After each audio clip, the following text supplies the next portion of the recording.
আসসালামু আলাইকুম রহমতুল্লাহ। সুপ্রিয় ষষ্ঠ শ্রেণীর শিক্ষার্থীবৃন্দ, আজকে তোমাদের বিজ্ঞান বই তৃতীয় অধ্যায় উদ্ভিদ ও প্রাণীর কোষীয় সংগঠন এর পৃষ্ঠা 27 এর সৃজনশীল 1 এবং সৃজনশীল 2 সম্পর্কে আলোচনা করব। প্রিয় শিক্ষার্থী, তুমি যদি আমার চ্যানেলটি এখনো সাবস্ক্রাইব করে না থাকো তাহলে আর দেরি না করে এখনই চ্যানেলটি সাবস্ক্রাইব করে পাশে থাকো। চলো শুরু করা যাক। সৃজনশীল 1। আয়াজ বাবার সাথে ঢাকায় বোটানিক্যাল গার্ডেনে বেড়াতে যায়। গার্ডেনে সে বিভিন্ন বর্ণের গাছপালা দেখতে পায়। পরবর্তীতে সে পার্শ্ববর্তী চিড়িয়াখানায় যায়। সেখানে সে বিভিন্ন প্রাণী দেখতে পায়। ক নং প্রশ্ন হচ্ছে নিউক্লিয়াস কি? খ নং প্রশ্ন হচ্ছে কোষের শক্তি উৎপাদন কেন্দ্র কোনটি ব্যাখ্যা করো। গ নং প্রশ্ন হচ্ছে আয়াজের পর্যবেক্ষণকৃত উদ্ভিদগুলো বিভিন্ন বর্ণ ধারণ করার কারণ কি ব্যাখ্যা করো। ঘ নং প্রশ্ন হচ্ছে আয়াজের দেখা জীবগুলোর কোষীয় বৈশিষ্ট্যের তুলনা করো। প্রিয় শিক্ষার্থী, তোমরা নমুনোত্তরগুলো দেখে নিতে পারো। চলো নমুনোত্তরগুলো দেখানো যাক। ষষ্ঠ শ্রেণীর বিজ্ঞান বই 2025 তৃতীয় অধ্যায় উদ্ভিদ ও প্রাণীর কোষীয় সংগঠন পৃষ্ঠা 27 এর 1 নং সৃজনশীল প্রশ্নের উত্তর। ক নং প্রশ্ন হচ্ছে নিউক্লিয়াস কি? ক নং প্রশ্নের উত্তর হচ্ছে প্রোটোপ্লাজমের মধ্যে ভাসমান গোলাকার ঘন বস্তুটি নিউক্লিয়াস। খ নং প্রশ্ন হচ্ছে কোষের শক্তি উৎপাদন কেন্দ্র কোনটি ব্যাখ্যা করো। খ নং প্রশ্নের উত্তর হচ্ছে কোষের শক্তি উৎপাদন কেন্দ্র হলো মাইটোকন্ড্রিয়া। এটি জীবকোষের একটি অতি গুরুত্বপূর্ণ অঙ্গাণু। মাইটোকন্ড্রিয়াতে ক্রেসভ চক্র, ফ্যাটি অ্যাসিড চক্র, ইলেকট্রন ট্রান্সপোর্ট ইত্যাদি ঘটে থাকে। এগুলোর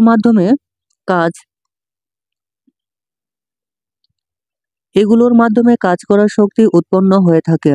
এই অঙ্গাণু থেকে কোষের যাবতীয় কাজের জন্য শক্তি সরবরাহ হয়ে থাকে বলে একে কোষের পাওয়ার হাউস বলা হয়। গ নং প্রশ্ন হচ্ছে আয়াজের পর্যবেক্ষণকৃত উদ্ভিদগুলো বিভিন্ন বর্ণ ধারণ করার কারণ কি ব্যাখ্যা করো। গ নং প্রশ্নের উত্তর হচ্ছে আয়াজের বোটানিক্যাল গার্ডেনে বিভিন্ন বর্ণের গাছপালা দেখতে পায়। নিচে গাছপালার বিভিন্ন বর্ণ ধারণ করার কারণ ব্যাখ্যা করা হলো। উদ্ভিদের বিভিন্ন বর্ণের জন্য দায়ী প্লাস্টিড। এই অঙ্গাণুটি উদ্ভিদ কোষের এক অনন্য বৈশিষ্ট্য। প্লাস্টিড উদ্ভিদের খাদ্য সংশ্লেষে, বর্ণ গঠনে এবং খাদ্য সঞ্চয়ে মুখ্য ভূমিকা পালন করে। উদ্ভিদ কোষস্থ প্লাস্টিড 3 প্রকার: ক্লোরোপ্লাস্ট, ক্রোমোপ্লাস্ট ও লিউকোপ্লাস্ট।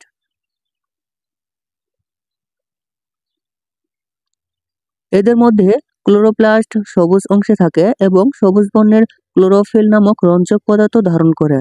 সালোক সংশ্লেষণে সহায়তা করা এর প্রধান কাজ। ক্রোমোপ্লাস্টের জন্য গাছের সবুজ বাদে অন্য সকল বর্ণ সৃষ্টি হয়। সুতরাং গার্ডেনে বিভিন্ন বর্ণের গাছপালার সৃষ্টি হয়েছে ওই সব উদ্ভিদের কোষে ক্লোরোপ্লাস্ট ও ক্রোমোপ্লাস্ট জাতীয় প্লাস্টিড উপস্থিতি থাকার কারণে।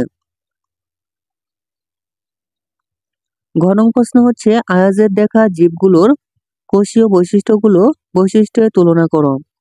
ঘ নং প্রশ্নের উত্তর হচ্ছে উদ্দীপকে আয়াজ বাবার সাথে বোটানিক্যাল গার্ডেনে বেড়াতে এসে উদ্ভিদ ও প্রাণী উভয় ধরনের জীব পর্যবেক্ষণ করেছে। নিচে আয়াজের দেখা জীবগুলোর কোষীয় বৈশিষ্ট্যের তুলনা উল্লেখ করা হলো।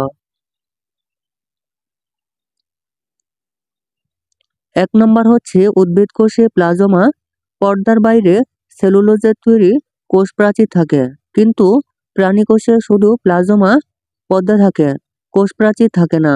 2 নম্বর হচ্ছে পরিণত উদ্ভিদ কোষে বড় গহ্বর থাকে, কিন্তু প্রাণী কোষে গহ্বর থাকে না, থাকলেও ছোট। 3 নম্বর হচ্ছে উদ্ভিদ কোষে প্লাস্টিড থাকে, কিন্তু প্রাণী কোষে প্লাস্টিড থাকে না। 4 নম্বর হচ্ছে সাধারণত উদ্ভিদ কোষে সেন্ট্রোসোম থাকে না, কিন্তু প্রাণী কোষে সেন্ট্রোসোম থাকে। 5 নম্বর হচ্ছে উদ্ভিদ কোষের কেন্দ্রে বড় কোষগহ্বর থাকায় নিউক্লিয়াস কোষ প্রাচীরের কাছে অবস্থান করে, কিন্তু প্রাণী কোষে নিউক্লিয়াস কেন্দ্রস্থলে অবস্থান করে।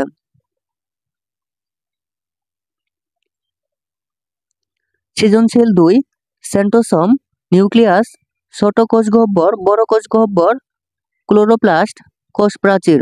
ক নং প্রশ্ন হচ্ছে কোষ কি? খ নং প্রশ্ন হচ্ছে জনন কোষ বলতে কি বোঝায়? গ নং প্রশ্ন হচ্ছে তারকা চিত্রে অবস্থিত প্রয়োজনীয় অঙ্গাণু ব্যবহার করে প্রাণী কোষের একটি চিহ্নিত চিত্র অঙ্কন করো। ঘ নং প্রশ্ন হচ্ছে উদ্ভিদে খাদ্য উৎপাদনের ক্ষেত্রে তারকা চিত্রে অবস্থিত কোন অঙ্গাণু ভূমিকা পালন করে থাকে ব্যাখ্যা করো। প্রিয় শিক্ষার্থী, তোমাদের নমুনা উত্তরগুলো দেখাচ্ছি, তা তোমরা দেখে নিতে পারো। চলো শুরু করা যাক। ষষ্ঠ শ্রেণী বিজ্ঞান বই 2025 তৃতীয় অধ্যায় উদ্ভিদ ও প্রাণীর কোষীয় সংগঠন, পৃষ্ঠা 27। 2 নং সৃজনশীল প্রশ্নের উত্তর। ক নং প্রশ্ন হচ্ছে কোষ কি? ক নং প্রশ্নের উত্তর হচ্ছে কোষ হলো জীবদেহের গঠন ও কাজের একক। খ নং প্রশ্ন হচ্ছে জনন কোষ বলতে কি বোঝায়? খ নং প্রশ্নের উত্তর হচ্ছে যেসব কোষ জীবের প্রজননে অংশ নেয় তাদের জনন কোষ বলে। এরা জীবের দেহ গঠনে অংশগ্রহণ করে না। শুক্রাণু এবং ডিম্বাণু হলো জনন কোষ। জনন কোষে ক্রোমোসোম সংখ্যা দেহকোষের ক্রোমোসোম সংখ্যার অর্ধেক থাকে। তাই জনন কোষকে হ্যাপ্লোয়েড কোষ বলা হয়।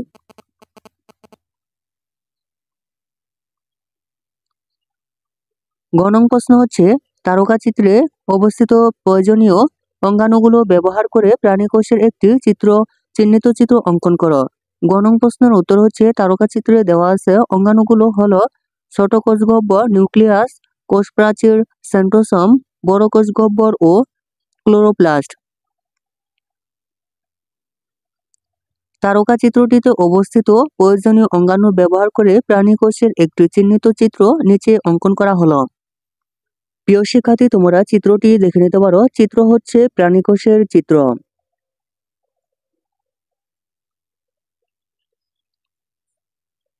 তারকা চিত্রের ক্ষুদ্র অঙ্গাণুগুলোর মধ্যে শুধু নিউক্লিয়াস, সেন্ট্রোসোম ও ছোট কোষগহ্বর প্রাণী কোষে বিদ্যমান। ঘ নং প্রশ্ন হচ্ছে উদ্ভিদে খাদ্য উৎপাদনের ক্ষেত্রে তারকা চিত্রে অবস্থিত কোন অঙ্গাণু ভূমিকা পালন করে থাকে ব্যাখ্যা করো। ঘ নং প্রশ্নের উত্তর হচ্ছে উদ্ভিদের খাদ্য উৎপাদনের ক্ষেত্রে তারকা চিত্রের ক্লোরোপ্লাস্ট বিশেষ ভূমিকা পালন করে থাকে। এই অঙ্গাণুটি উদ্ভিদ কোষের একটি অনন্য বৈশিষ্ট্য। ক্লোরোপ্লাস্টে অবস্থিত ক্লোরোফিল নামক কণিকাটি সূর্য থেকে আলো, মাটি থেকে পানি ও বায়ুমণ্ডল থেকে কার্বন ডাই অক্সাইড গ্রহণ করে সালোকসংশ্লেষণ প্রক্রিয়ার মাধ্যমে উদ্ভিদের পাতায় খাদ্য প্রস্তুত করে রাখে। প্রিয় শিক্ষার্থী, এ ছিল তোমাদের ষষ্ঠ শ্রেণীর বিজ্ঞান বই তৃতীয় অধ্যায় উদ্ভিদ ও প্রাণীর কোষীয় সংগঠন, পৃষ্ঠা 27 এর সৃজনশীল প্রশ্নের নমুনা উত্তর। প্রিয় শিক্ষার্থী, ধারাবাহিকভাবে অন্যান্য সকল বইয়ের নমুনা উত্তর পেতে চ্যানেলটি এখনই সাবস্ক্রাইব করে রাখতে পারো। ধন্যবাদ।